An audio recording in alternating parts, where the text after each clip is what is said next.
فأنا ناصح لإخواني بالصدع بالحق تبيض وجوههم. السكوت في مسألة الحزبية يضرها، فاصدع بما تؤمر وأعرض عن المشركين. سلامي على دماج ورجالها والشيخ يحيى ودار العلم يا سعد بانيها. Bismillahirrahmanirrahim. Kita masih di akhir-akhir muka surat 133. Pembahasan tentang apa yaitu hadis tentang Al-Qadariyah majusu hadhil ummah. Qadariyah adalah majusinya umat ini. Baik. Walil hadisi syahidun min hadisi Abi Hurairah radhiyallahu an. Hadis yang di atas berarti apa zahirnya hadis Anas ya yang pertama kali itu. Memiliki pendukung juga dari hadis Abi Hurairah radhiyallahu an. Akhrajahu Tabrani fi Musnad asy-Syamiyyin wa Ibnu Battah. Diriwayatkan oleh At-Tabrani dan Ibnu Battah min tariqi Ja'far bin al-Harits an Yazid bin Maisarah an Atha al-Khurasani. Nah, jelas kekurangannya di sini atau al-Khurasani an Makhul an Abi Hurairah radhiyallahu an.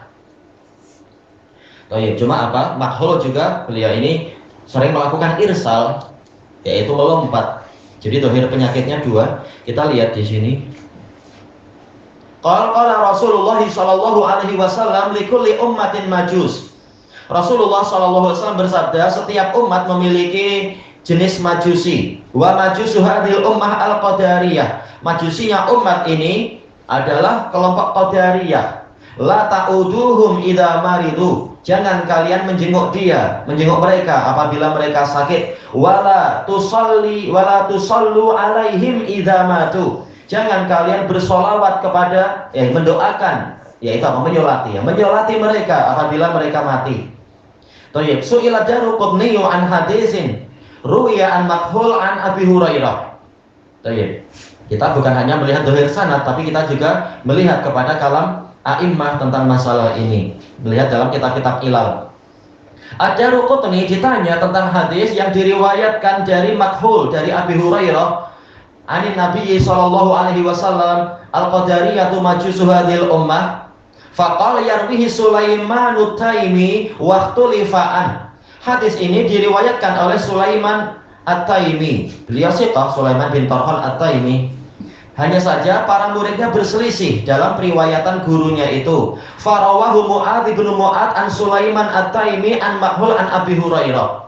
Mu'adz bin Mu'adz meriwayatkan dari Sulaiman at-Taimi dari Makhul dari Abi Hurairah. Iya, sanadnya seperti ini. Wa qila anhu an Salman at-Taimi an rajul. Tapi juga riwayat yang lain adalah dari Sulaiman at-Taimi dari seorang lelaki, tak disebutkan siapa, apakah Makhul atau siapa, an Abi Hurairah. Wa Makhul lam yasma' min Abi Hurairah. Sementara Makhul tidak mendengar dari Abi Hurairah. Makanya dia sering melakukan irsal. Memang kalau kita lihat biografi Makhul, yaitu melompat. Karena dia memang tak mendengar dari Abi Hurairah. Maka hadisnya ini lemah. Baik. Hanya saja paling tidak sanad At-Tabrani dan Ibnu Battah atau Al-Khurasani ini alhamdulillah diperkuat oleh siapa tadi? Oleh Sulaiman at-Taimi. Jadi penyakitnya tinggal satu aja ya, ini Makhul. Seperti ini boleh untuk jadi penguat. Walil hadis syahidun min hadisi Hudzaifah radhiyallahu an. Hadis ini juga memiliki penguat yang lain lagi dari hadis Hudzaifah radhiyallahu an. Akhrajahu al-Imam Ahmad wa Abu Dawud wa Ibnu Abi Asim fi Sunnah wal Baihaqi fil Kubra wal Muhamili fil Amali. Imla yaitu apa? Guru membacakan hadis, muridnya menulis sedikit demi sedikit, ini imla amali. Wallalikai dalam syarah usul i'tiqad min tariqi Sufyan ats-Tsauri, dari sanad Sufyan ats-Tsauri an Umar bin Ma'bad an Umar maula Ghufrah. Masalah penyakitnya di sini Umar maula Ghufrah yang ma'ruf. An rajulin, penyakit kedua ini entah siapa lelaki ini. An Hudzaifah qala Rasulullah sallallahu alaihi wasallam inna likulli ummatin majusa. Sesungguhnya setiap umat itu memiliki majusi, memiliki puak sekte majusi. Wa inna majusa hadhil ummah alladzina yaz'umuna alla qadar. Dan majusinya, dan sesungguhnya majusinya umat ini adalah orang-orang yang mengatakan takdir itu tidak ada. Fa in maridu fala ta'uduhum. Maka jika mereka sakit, jangan kalian menjenguk mereka. Wa in matu fala tashhaduhum. Jika mereka mati, jangan kalian menghadiri jenazahnya, bertakziah. Hum syi'atud dajjal, mereka adalah pengikut dajjal. La syakka anna sanad syadid anna sanad dhaif. Tiada keraguan bahwasanya sanad ini lemah li ibhami Syaikhi Umar Maula Ghufrah, karena tidak dikenalnya, bahkan tidak diketahui identiti dari siapa ini guru dari Umar Maula Ghufrah. Wa qataba As-Sauri ya Isa bin Yunus. As-Sauri diperkuat oleh Isa bin Yunus dalam riwayat ini kama fi kitabil qadar lil Firyabi. Baik. Imam Al-Firyabi, guru dari Imam Al-Ajurri. Walahu mutabi'una akharun. As-Sauri punya penguat-penguat yang lain lagi dalam sanad ini. Na'am wa qad akhrajahul Bazzar kama fil Bahri Zakhar. Memang hadis ini juga diriwayatkan oleh Imam Al-Bazzar di dalam kitab, sebagaimana dalam kitab Al-Bahru Zakhar. Kalau tidak salah Bahru Zakhar ini adalah Zawaid Al-Bazzar. Min tariqi Abi Ma'syar an Umar Maula Ghufrah. Baik. Alam apakah Abu Ma'syar ini as-Sindi atau yang ghairu Sindi? Kita lihat apakah dulu ana membahasnya atau tidak. An Atha ibni Yasar an Hudzaifah radhiyallahu anhu bihi marfu'an fasammal mubham Atha ibnu Yasar. Nah, ini keuntungan kita mendapatkan dari riwayat Bazzar, guru dari Umar Maula Ghufrah ketahuan, yaitu Atha ibnu Yasar. Ini yang nampak, tapi perlu kita bandingkan lagi. Walakin hadhihi riwayah mukhalifatun liriwayati sabiqah ar-rajihah. Akan tetapi riwayat ini menyelisihi riwayat sebelumnya yang rajihah. Kenapa? Jelas Abu Ma'syar sama saja dia Abu Ma'syar as-Sindi ataukah bukan as-Sindi, tetap dia akan kalah tatkala melawan Sufyan as-Sauri. Baik. Sementara Sufyan as-Sauri meriwayatkan dari Umar bin Muhammad dari Umar Maula Ghufrah tanpa menyebutkan siapa lelaki yang tidak diketahui identitinya itu. Hatta qala Al-Bazzar ba'da dzalik, sehingga Al-Bazzar berkata setelah itu, wa hadzal kalam qad ruwiya an Hudzaifah min ghairi hadzal wajh. Ucapan ini telah diriwayatkan dari Hudzaifah bukan dari sanad ini. Wala na'lamu ahadan wassalah. Saya tidak tahu seorang pun yang menyambung sanad ini, yaitu menyebutkan rajul itu siapa selain sanad kita ini, Atha bin Yasar ini. Wa sama rajul alladhi baina Umar ibn Abdullah Maula Ghufrah wa baina Hudzaifah illa Abu Ma'syar. Baik. Saya tidak tahu ada yang menyebutkan nama lelaki yang ada di antara Umar bin Abdullah Maula Ghufrah dengan Hudzaifah kecuali Abu Ma'syar ini. Wa inna ma yarwihi ghairu Abu Ma'syar an Umar an rajul an Hudzaifah intaha. Yang lain itu hanyalah yang selain Abu Ma'syar itu meriwayatkan dari Umar dari seorang lelaki, tak disebutkan siapa dia, dari Hudzaifah, selesai. Baik. Intinya sanad ini lemah. Baik, kita baca wa jaa min hadisi Umar bin Al-Khattab. Datang juga riwayat dari Umar bin Al-Khattab, tapi ini bukan menjadi penguat. Ana mengatakan jaa, tidak mengatakan lahu syahid, menunjukkan riwayat ini ada tapi tidak layak untuk menjadi penguat. Kenapa? Akhrajahu Ahmad wa Abu Dawud wa Abu Ya'la wal Hakim an min tariqi Atha ibni Dinar qala haddatsani Hakim ibnu Syarik al-Hudzali. Penyakitnya salah satunya di sini Hakim bin Syarik an Yahya bin Maimun. Ini paling parah, Yahya bin Maimun. Al-Hadrami an Rabi'at al-Jurashi an Abi Hurairah an Umar bin Al-Khattab radhiyallahu anhuma, yaitu Abu Hurairah dan Umar, sahabat. Anin Nabi sallallahu alaihi wasallam qala la tujalisu ahlal qadar. Jangan kalian duduk-duduk dengan orang Qadariyah, wala tufatihuhum. Jangan kalian membuka pembicaraan dengan mereka. Fi sanadi Hakim bin Syarik al-Hudzali al-Misri wa huwa majhul. Ya, tidak diketahui. Ya itu apa? Tidak ketahui kesikohannya. Wa Yahya bin Maimun huwa Abu Ayyub ibnu Atha ibni Zaid at-Tammar al-Basri al-Baghdadi matrukul hadis. Iya, hadisnya wajib ditinggalkan. Nah, ini tentunya parah kalau seperti ini. Baik. Fal hadis bihadza sanad dhaifun jidda la yasluhu lisyawahid. Hadis ini dengan sanad tersebut lemah sekali, tidak layak untuk menjadi penguat. Kesimpulannya apa? Fal khulasah hadis hadzal bab sahihun li ghairihi. Kesimpulannya hadis bab ini sahih dengan penguat-penguatnya, tanpa penguat yang terakhir, tanpa hadis yang terakhir. Baik. Kesimpulannya apa? Memang kita dilarang untuk berhubungan dengan para ahlul bidah. Padahal Nabi adalah sangat rahmat, sangat penyayang, tapi beliau tahu ini penyakit yang menular. Maka obatnya lain. Setelah obat yang biasa tak dipakai, ya sudah tinggalkan biar kita tidak terjangkiti juga. Wa yutlaqul qadariyatu 'alal jabriyati aidan. Istilah qadariyah itu juga diberikan untuk sekte, untuk puak Jabriyah juga, karena mereka berlebihan menetapkan takdir, dikatakan qadariyah. Wa humul ladzina ghalau fi isbatil qadar. Mereka adalah orang-orang yang berlebihan di dalam menetapkan takdir, hatta yaslubu, iya harusnya tanpa nun ya, nunnya ditukar jadi alif mestinya, yaslubul iradah, sehingga mereka menghilangkan iradah, keinginan. Manusia tidak memiliki keinginan bahkan. Wal qudrah, kemampuan, minal ibad, dari para hamba Allah, yaitu maksudnya di sini manusia dan jin. Wahum aidan dullal, mereka juga kelompok yang tersesat. Jelas keinginan itu ada. Ada rasa cinta, ada rasa benci, ada minat, dan seterusnya. Jelas manusia punya keinginan. Juga kemampuan itu ada. Kalau kita makan, badan kuat. Kalau tak makan, badan melemah. Kita tahu, manusia itu punya kekuatan. Hanya saja yang menciptakan kekuatan dan kemauan adalah Allah. Tapi manusia punya kemampuan dan kemauan. Wa qala imam, ini harusnya pakai al ya. Qala al-Imam Thahir al-Isfira'ini rahimahullah, ya harusnya al-Imam.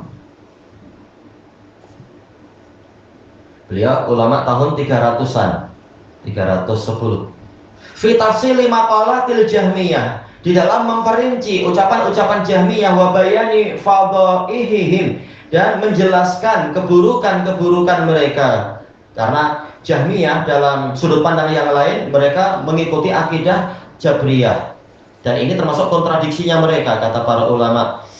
Padahal kita tahu Jahmiyah itu gimana sih? Tidak meyakini nama dan sifat untuk Allah. Tapi bagaimana di dalam masalah takdir, mereka mengatakan semuanya ikut takdir Allah. Kita tak punya kemampuan apa-apa. Berarti kalian menetapkan Allah punya sifat takdir, punya sifat apa? Qudrah, qadar.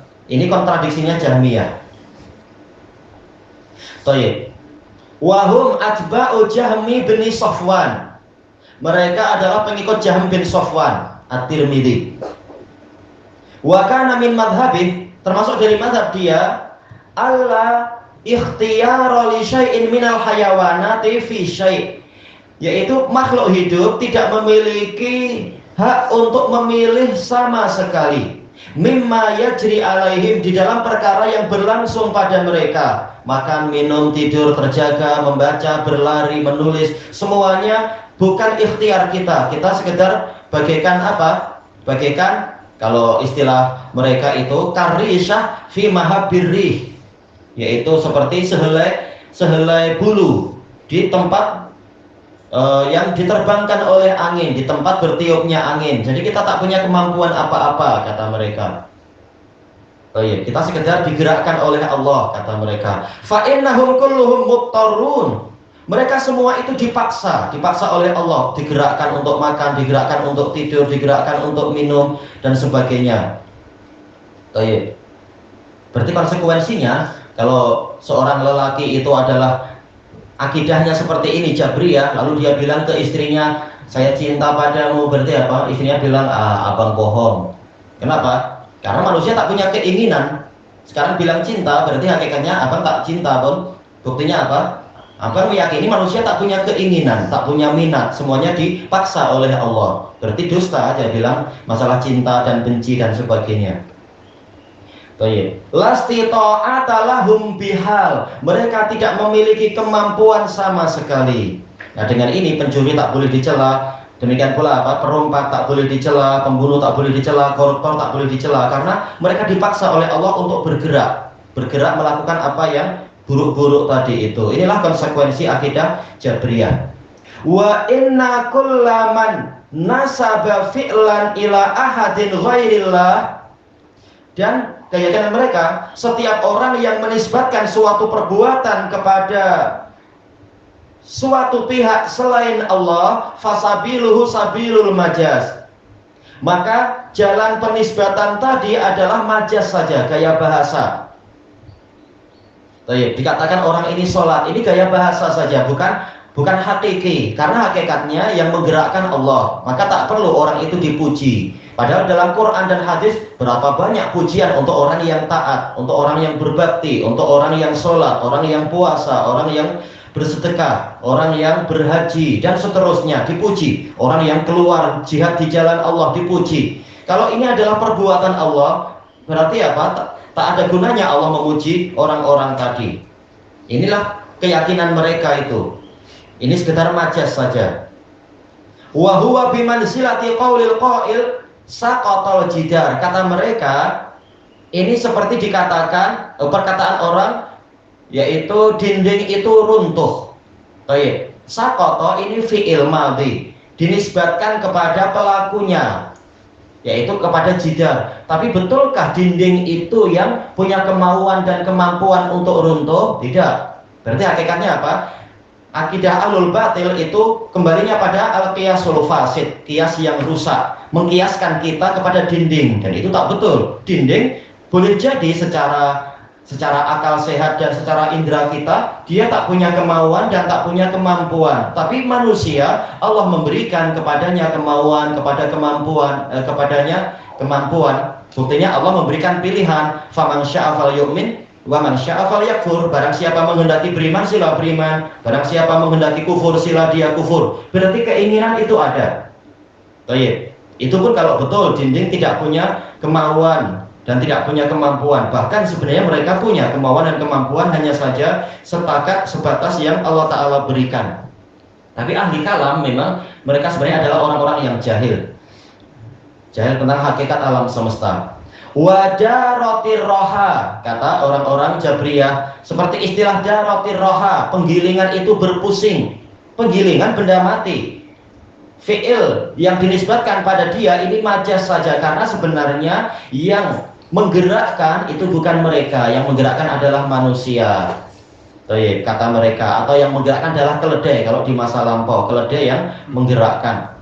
Memang keledai yang memusingkan, tapi siapa yang berpusing? Jelas yang berpusing adalah ya itu penggilingannya, apalagi sekarang pakai karen. Jangan tak layak kita mengatakan karen itulah yang berpusing di situ. Tapi yang berpusing adalah apa? Adalah mesinnya, penggilingannya. Cuma yang menyebabkan berpusing, menyebabkan dia berputar-putar, mungkin manusia atau keledai atau karennya itu, Indonesia bilang listriknya itu. Inilah kejahilan mereka, menyatukan antara fa'il dengan musabbib, penyebab dengan pelaku disamakan, padahal tidak demikian. Harusnya masing-masing diletakkan pada tempatnya. Wajarul ma, air mengalir. Kata mereka ini majaz saja. Kenapa? Air itu benda mati, dia tak mampu bergerak. Ini majaz yang sangat parah aibnya itu. Jelas nampaklah air bergerak. Bagaimana dikatakan air benda mati tak mampu bergerak? Dia mampu bergerak apabila Allah menetapkan hukum sebab akibat, yaitu tatkala dia di tempat yang tinggi dan penghalangnya terbuka, dia akan turun itu. Air bergerak. Kita mungkinlah yang menyebabkan dia bergerak, pintu dibuka dan sebagainya. Tapi siapa yang bergerak? Air. Memang airlah yang mengalir. Ini jahilnya mereka dalam masalah indrawi dan bahasa. Wan khosafatis syams, matahari mengalami gerhana. Nah, ini mungkin masuk akal, tetapi kalau disamakan antara matahari dengan kita, itu tak betul. Bahkan apa? Matahari bergerak. Jelas terang sekali mereka bergerak, matahari terbit, matahari terbenam, matahari bergerak itu. Intinya mereka berusaha menegakkan akidah dengan memakai apa? Kias-kias yang rusak. ilahuna wallahu a'lam. Itu juga jelas yang makan kita, bukan Allah yang makan. Allah tak perlu makan. Untuk mereka ini majas saja. Padahal majas itu telah disepakati oleh para ahli ilmu kalam. Alamat terbesar majas adalah apa itu? Yumkinu nafyuh, mungkin untuk ditiadakan. Baik, saya sudah makan majas, berarti hakikatnya apa? Saya belum makan. Salah juga lah. Gimana? Sudah makan dikatakan belum makan? Ini berarti apa? Nanti kalau dia datang, tolong bantu saya lapar. Lapar majas, berarti hakikatnya kok nggak lapar, tak payah minta-minta lah. Pening sendiri dia nanti. Kalau setiap fi'il dikatakan majas.